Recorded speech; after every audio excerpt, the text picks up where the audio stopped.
ونستعينه ونستغفره ونعوذ بالله من شرور أنفسنا ومن سيئات أعمالنا من يهد الله فلا مضل له ومن يضلل فلا هادي له أشهد أن لا إله إلا الله وحده لا شريك له وأشهد أن سيدنا محمدا عبده ورسوله اللهم صل وسلم على سيدنا وحبيبنا وشفيعنا ومولانا محمد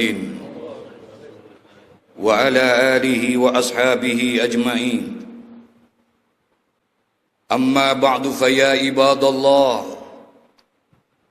أوصيكم وإياي بتقوى الله اتقوا الله حق تقاته ولا تموتن إلا وأنتم مسلمون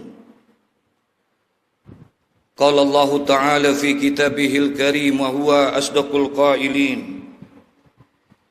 يا أيها الذين آمنوا توبوا إلى الله توبة نصوحا صدق الله العظيم وبلغ رسوله الحبيب الكريم ونحن على ذلك من الشاهدين والشاكرين والحمد لله رب العالمين فيا معاشر المسلمين رحمكم الله. Saudara-saudara kaum muslimin peserta salat Jumat yang berbahagia, patutlah kiranya kita pada kesempatan yang berbahagia ini memanjatkan puji dan syukur kehadirat Allah Subhanahu wa taala, karena pada kesempatan fi sayyidil ayyam Allah Subhanahu wa taala masih memberikan nikmat dan karunia kepada kita. Bahkan Allah Subhanahu wa taala telah memberikan kekuatan untuk kita bisa melangkahkan kaki kita menuju kepada masjid ini dalam rangka memenuhi panggilan Allah. Banyak di antara kita orang-orang yang diberikan nikmat panjang umur, diberikan nikmat sehat oleh Allah Subhanahu wa taala, tapi ditutup pintu hidayahnya oleh Allah Subhanahu wa taala. Tidak terdengar suara seruan azan untuk meninggalkan aktivitas-aktivitas dunianya. Masih banyak di antara kita, saudara, yang Allah panjangkan umurnya, Allah berikan nikmat sehat, tapi Allah Subhanahu wa taala tutup pintu hidayahnya, sehingga berat untuk melangkahkan kakinya menuju dan memenuhi panggilan Allah, melaksanakan salat Jumat pada kesempatan yang berbahagia ini. Tapi hari ini, saat ini, di tempat yang mulia ini, Allah berikan sifat Rahman dan Rahimnya kepada kita. Bukan sekedar Allah panjangkan umur kita, bukan hanya sekedar Allah memberikan nikmat sehat wal afiat kepada kita, tapi Allah juga bukakan pintu hidayah kepada kita, sehingga kita bisa rela meninggalkan aktivitas dunia kita. Kita rela meninggalkan dagangan dan usaha kita. Kita rela meninggalkan pekerjaan dan niaga kita hanya karena ingin memenuhi panggilan Allah Subhanahu wa taala. Dan kita berharap mudah-mudahan yaumul Jum'ah saat ini, hari Jumat yang kita laksanakan pada hari ini, akan menjadi pintu gerbang buat kita, agar kita bisa memperbaiki hidup dan kehidupan kita semakin dekat kepada Allah Subhanahu wa taala. Saudara-saudara kaum muslimin, mungkin sudah tidak terhitung lagi untuk kita, sudah berapa kali kita melaksanakan sholat Jumat, saudara-saudara sekalian. Kalau kita saat ini melaksanakan, umur kita sudah 40 tahun, kalaulah 1 bulan itu 4 minggu, saudara, tidak menutup kemungkinan sudah 1900 kurang lebih sholat Jumat yang kita laksanakan. Kalau saat ini umur kita sudah 50 tahun, kalau 1 bulan itu hanya 4 minggu, saudara, tidak menutup kemungkinan hampir 2.500 kita melaksanakan solat Jumat ini. Ada pesan terindah dari sejak zaman Nabi kita Muhammad sallallahu alaihi wasallam, yaitu menitipkan pesan di dalam khutbahnya untuk meningkatkan iman dan takwa kepada Allah Subhanahu wa taala. Ini yang dilakukan oleh Nabi Muhammad ketika beliau menyampaikan khutbah Jumat di hadapan para sahabat-sahabatnya, dilanjuti dengan generasi sahabat-sahabatnya, dilanjuti dengan generasi para tabi'in, dilanjuti dengan generasi tabi'in, bahkan sampai detik ini semua khatib di dalam menyampaikan khutbahnya selalu berpesan, ittaqullah, ittaqullah, ittaqullah, bertakwalah kalian kepada Allah haqqa tuqatih, dengan sebenar-benarnya takwa. Ini pesan moral yang ada di dalam solat Jumat, saudara. Hampir sudah ratusan kita melaksanakan solat Jumat, hampir sudah ribuan kita melaksanakan solat Jumat. Lalu timbul pertanyaan dalam diri kita, sudahkah ada asar solat Jumat ini, takwa ini dalam hidup dan kehidupan kita, saudara? Kalaulah saat ini, saudara, yang ratusan bahkan ribuan solat Jumat yang kita lakukan, tapi selesai kita melaksanakan solat Jumat, tapi tidak menambahkan ketakwaan kita kepada Allah, semakin jauh kita kepada Allah, semakin berani kita melakukan dan melaksanakan larangan-larangan Allah, berarti ratusan dan ribuan solat Jumat yang kita lakukan adalah gagal dalam hidup dan kehidupan kita, saudara.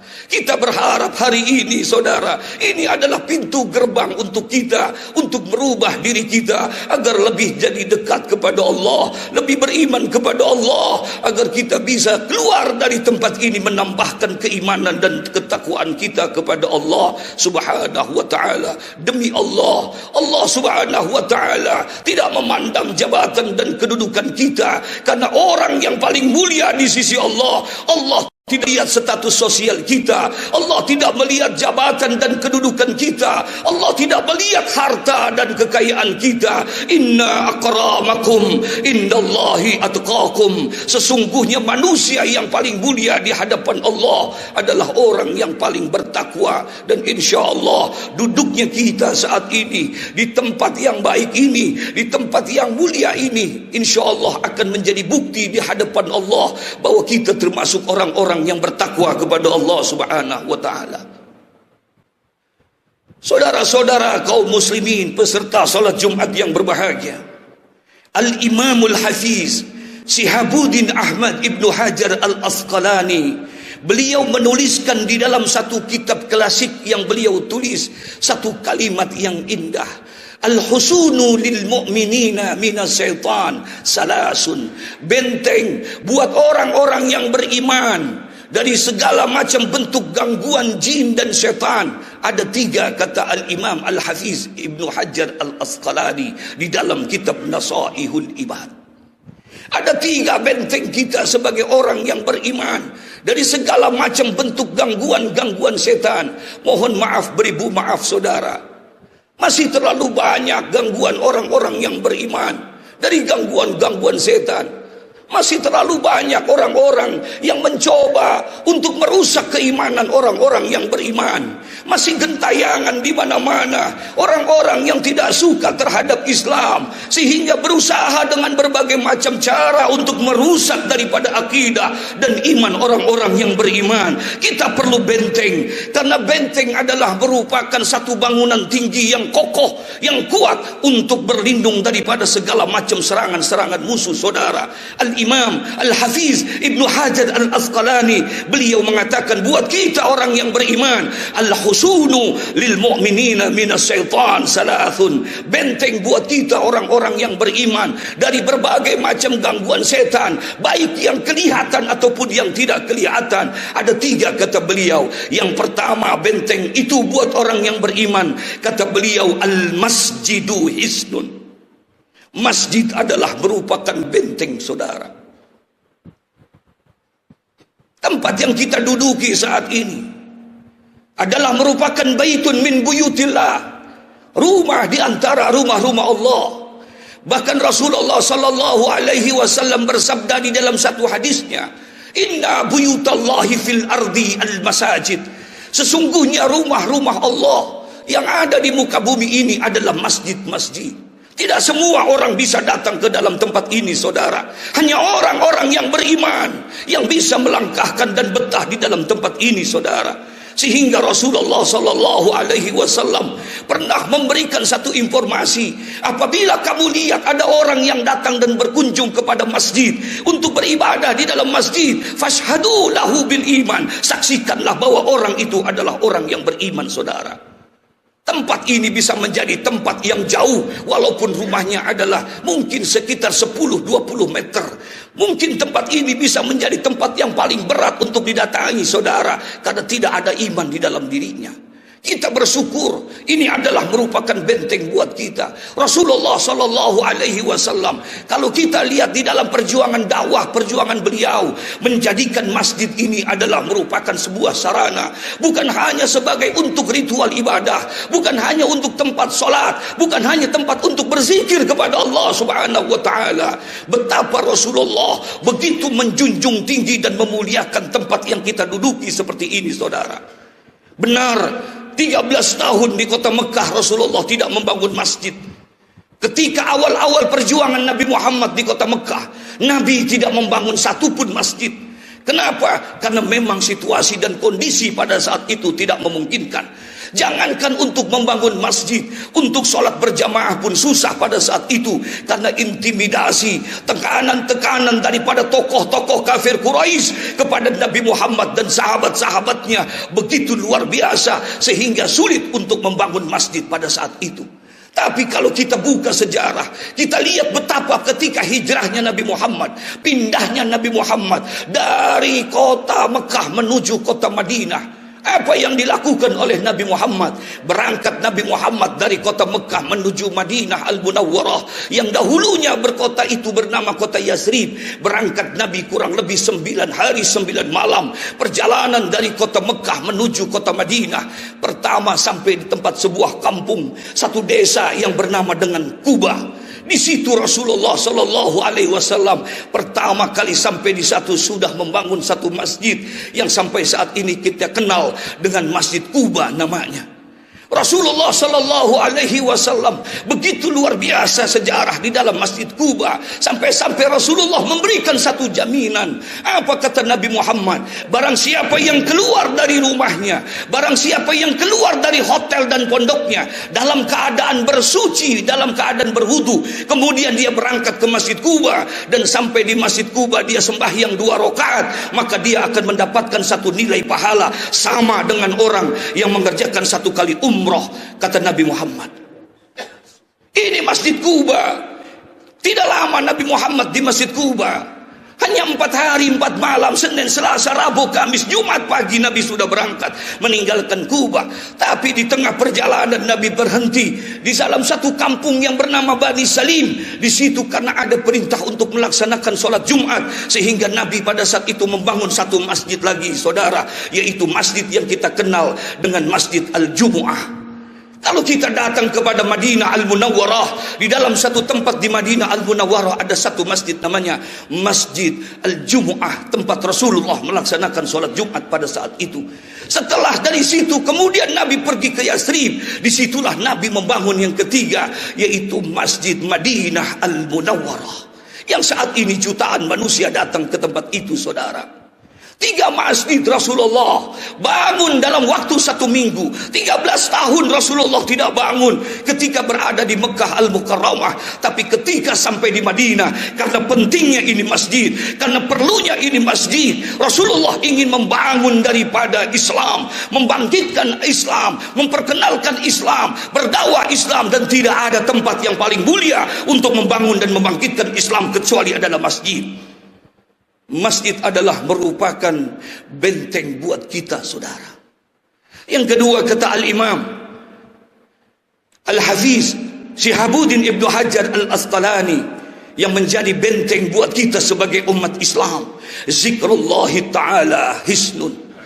Berzikir kepada Allah adalah merupakan benteng buat orang-orang yang beriman.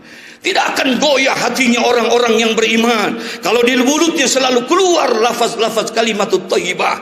Kalau dia selalu berzikir, hatinya tidak akan pernah bimbang dan gelisah. Karena orang yang selalu berzikir kepada Allah dijamin oleh Allah, ala bizikrillahi tatmainul qulub. Ketahuilah, kata Nabi, kata Allah dalam Al-Quran, orang yang berzikir kepada Allah akan diberikan ketenangan dan ketentraman dalam hidup dan kehidupannya. Kalau saat ini kita masih suka gelisah, kalau kita sama ini masih goyang keimanan kita, karena memang terlalu sedikit kita selalu mengucapkan zikir kepada Allah. Padahal zikir adalah merupakan daripada benteng buat kita umat Islam. Demi Allah, zikir bukan hanya sekedar benteng buat kita sebagai umat Islam. Bahkan Nabi SAW di dalam kitab Mukhtarul Ahadits An-Nabawiyah, beliau menceritakan bahkan ada satu hadis Nabi Muhammad, bukan hanya sekedar buat zikir ini, bukan hanya sekedar buat benteng kita umat Islam dan orang beriman, tapi ternyata zikir adalah merupakan peredam daripada murka Allah Subhanahu wa taala. Allah tidak jadi turunkan azab karena Allah masih memperhatikan orang-orang yang berzikir. Dalam satu hadis kursinya Allah berfirman, "Inni la ahimmu bi ahlil ardi azaban." Kadang-kadang aku ingin tumpahkan saja ini azab di muka bumi ini. Karena sudah terlalu banyaknya kemunkaran dan kemaksiatan. Sudah terlalu banyak manusia-manusia yang berani kepada aku, kata Allah. Sudah yang terlalu banyak manusia yang ingkar kepada aku, kata Allah. Kadang-kadang aku ingin tumpahkan saja ini azab di muka bumi ini, kata Allah. Tapi apa kata Allah? Faiza nazartu ila umari buyuti. Ketika aku lihat masih ada orang-orang yang memakmurkan rumah-rumahku, kata Allah. Wal mustaghfirina bil ashar. Masih ada orang yang mau berzikir kepada aku, kata Allah. Wal mutahabbina biya. Masih ada orang yang mau jalin ukhuwah Islamiyah karena aku, kata Allah. Saraftu azabi anhum. Aku enggak jadi turunkan azab karena aku masih memperhatikan dan menghormati mereka, kata Allah. Masih ada orang-orang yang bangun di tengah malam untuk berzikir, saudara. Saudara-saudara kaum muslimin, mudah mungkin kita mengucapkan la ilaha illallah. Bisa kita mengucapkan subhanallah. Bisa kita mengucapkan alhamdulillah. Tapi demi Allah, kalau bukan karena pertolongan dari Allah, berat mulut ini untuk berzikir kepada Allah, saudara. Kalau bukan karena pertolongan Allah, tidak akan mungkin kita bisa berzikir kepada Allah Subhanahu wa taala. Kita bisa mengucapkan subhanallah, walhamdulillah, wala ilaha illallah, wallahu akbar. Jangankan kita, anak kita pun bisa. Jangankan anak kita, cucu kita pun bisa mengucapkan itu, saudara. Tapi kita bisa lihat dalam hidup dan kehidupan kita, dari pagi sampai siang ini, berapa kalimat alhamdulillah yang kita baca, saudara. Berapa kalimat subhanallah yang kita baca. Ternyata zikir ini adalah merupakan ibadah yang sangat berat kalau bukan karena pertolongan Allah Subhanahu wa taala. Wajar kalau Sayyidina Mu'az bin Jabal, satu hari datang Nabi Muhammad sallallahu alaihi wasallam. Kemudian Nabi memegang tangan Sayyidina Mu'az bin Jabal, seorang sahabat yang muda. Beliau berkata kepada Sayyidina Mu'az, apa kata Rasulullah? Ya Mu'az, wallahi inni la uhibbuka. Wahai Mu'az, Allah, aku sayang kepada engkau, aku cinta kepada engkau. Summa usika, kemudian aku ingin berwasiat kepada engkau, wahai Mu'az. Apa wasiat Nabi kepada Mu'az? Karena saking sayangnya Nabi Muhammad kepada Mu'az bin Jabal, dikasih satu hadiah yang luar biasa, dikasih satu wasiat yang luar biasa. Apa kata Nabi Muhammad? Ya Mu'az, la tada'anna fi duburi kulli salah an taqula Allahumma a'inni ala zikrika wa syukrika wa husni ibadatik. Ini wasiat Nabi kepada Sayyidina Mu'az bin Jabal. Kata Nabi Muhammad, ya Mu'az, la tada'anna fi duburi kulli salah. Jangan sekali-kali kamu tinggalkan doa ini setelah kamu selesai melaksanakan salat. Jangan, yang lain boleh kamu tinggalkan, yang ini jangan engkau tinggalkan, wahai Mu'az. Apa doa itu? Allahumma a'inni ala zikrika wa syukrika wa husni ibadatik. Ya Allah, berikan pertolongan kepada aku agar aku bisa berzikir kepadamu, ya Allah. Berikan pertolongan kepadaku, ya Allah, agar aku bisa bersyukur kepadamu. Berikan pertolongan kepadaku, ya Allah, agar aku bisa menambahkan dan membaguskan amal ibadahku kepadamu, ya Allah. Kalau bukan karena pertolongan Allah, berat kita, saudara, untuk berzikir, bersyukur, dan menambahkan ibadah yang bagus di hadapan Allah.